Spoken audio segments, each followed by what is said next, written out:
Pernahkah kamu merasa, meski semakin canggih dan terhubung dengan dunia digital, ada yang hilang dalam hidupmu? Semakin banyak teknologi yang ada, malah semakin banyak hal yang terasa tidak terkendali, bukan?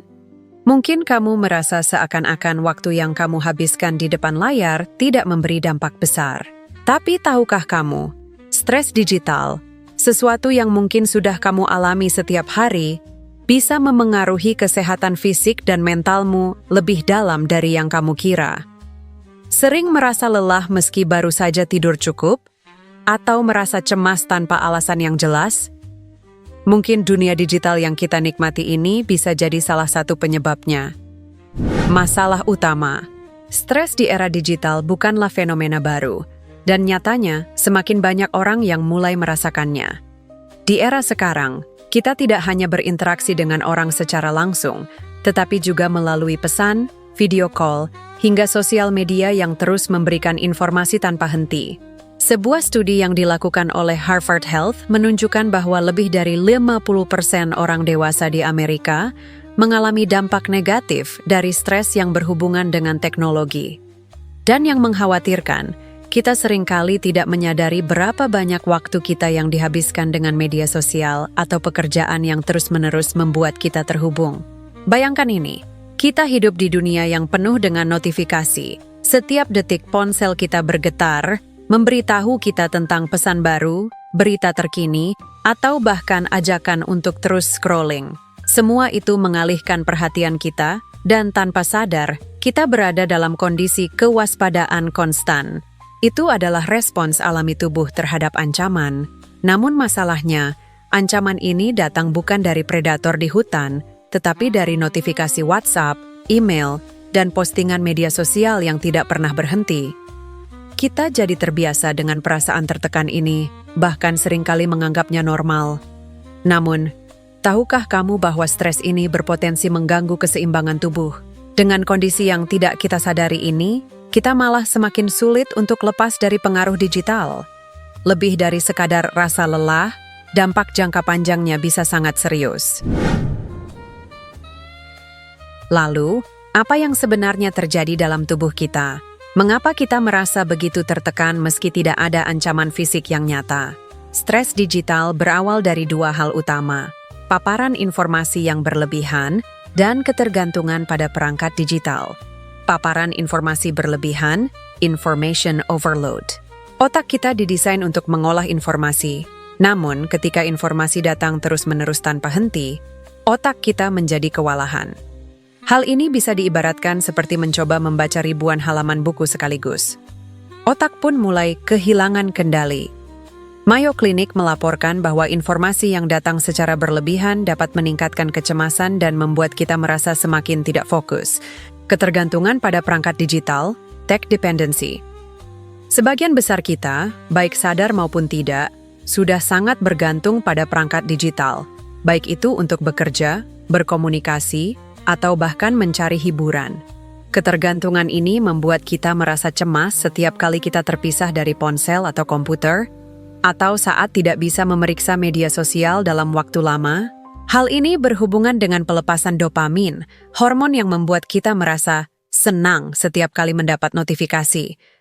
Secara ilmiah, inilah yang membuat kita kecanduan, dan setiap kali kita mendapatkan notifikasi baru, kita ingin meresponsnya.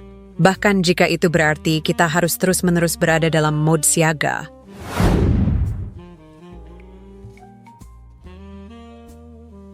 Nah, jika masalahnya sudah jelas, lalu apa solusinya? Bagaimana cara kita bisa mengurangi dampak stres ini tanpa harus sepenuhnya meninggalkan teknologi yang sangat membantu dalam kehidupan sehari-hari? Tetapkan batas waktu untuk layar, screen time management. Ini adalah langkah pertama yang paling sederhana, namun sering diabaikan. Atur batasan penggunaan layar. Cobalah untuk tidak menggunakan ponsel saat sarapan, dan tentukan jam-jam tertentu untuk memeriksa email atau media sosial. Contohnya, kamu bisa membuat aturan untuk hanya memeriksa media sosial saat istirahat makan siang atau setelah jam kerja selesai. Ini membantu mencegah kewaspadaan konstan dan memberi otakmu waktu untuk istirahat. Prioritaskan koneksi nyata, real connections. Kita sering merasa terhubung melalui media sosial, namun kenyataannya, hubungan langsung dengan orang-orang di sekitar kita jauh lebih bermanfaat untuk kesehatan mental. Meluangkan waktu untuk berkumpul dengan teman-teman atau keluarga tanpa gangguan ponsel dapat menurunkan kecemasan dan meningkatkan kebahagiaan. Contoh yang bisa kamu coba. Tentukan 1 hari dalam seminggu sebagai No Tech Day, di mana semua orang bebas dari perangkat dan hanya fokus untuk berbicara dan bercanda satu sama lain. Gunakan teknik relaksasi, relaxation techniques. Pernapasan dalam adalah alat sederhana namun sangat ampuh untuk mengurangi stres. Cobalah melakukan pernapasan diafragma, di mana kamu menarik napas dalam dari perut, bukan dari dada. Lakukan selama 5 menit setiap beberapa jam.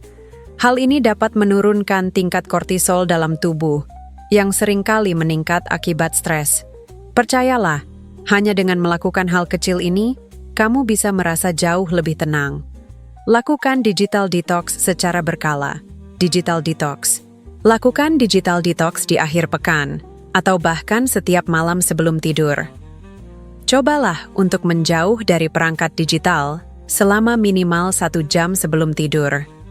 Ini memberi tubuh dan pikiranmu kesempatan untuk beristirahat dari paparan cahaya biru layar yang bisa mengganggu kualitas tidur. Cobalah untuk mengganti kebiasaan ini dengan ritual relaksasi, seperti membaca buku, mendengarkan musik santai, atau melakukan yoga ringan. Jadwalkan waktu untuk diri sendiri, self-care rituals. Ini adalah hal kecil yang banyak orang lupakan, memberikan waktu untuk diri sendiri. Tanpa waktu untuk diri sendiri, kita sulit untuk memulihkan energi dan menjaga keseimbangan hidup. Cobalah untuk menjadwalkan 1 atau 2 jam dalam sehari hanya untuk dirimu sendiri, tanpa gangguan dari dunia digital. Ini bisa berupa olahraga, meditasi, atau aktivitas yang kamu nikmati. Di dunia yang penuh dengan gangguan ini, kita sering lupa untuk berhenti, menarik napas, dan mendengarkan diri kita sendiri. Namun, kesehatan bukan hanya soal menghindari penyakit, tapi juga tentang merasa seimbang dalam hidup yang penuh tantangan. Ketika kita mulai mengatur waktu kita dengan bijak, baik di dunia digital maupun dunia nyata, kita memberi kesempatan pada tubuh kita untuk berfungsi lebih baik. Sehat itu bukan tujuan akhir, tapi bekal untuk menjalani hidup yang lebih bermakna. Tubuh dan pikiran kita adalah harta yang tak ternilai, dan hanya dengan merawatnya dengan penuh perhatian, kita bisa menjalani hidup yang lebih bahagia dan lebih berkualitas. Jangan biarkan stres digital mengendalikanmu. Kamu punya kendali atas waktumu, dan dengan sedikit usaha, kamu bisa mencapai keseimbangan yang lebih baik. Ingat, tubuh kita selalu berbicara, dan sekarang kamu tahu cara mendengarkannya. Mulailah hari ini dan rasakan perbedaannya. Jika kamu merasa video ini bermanfaat, jangan lupa untuk like, share, dan subscribe, agar lebih banyak orang bisa mendapatkan tips-tips sehat yang bisa mengubah hidup mereka. Semoga hari-harimu penuh dengan energi positif dan ketenangan.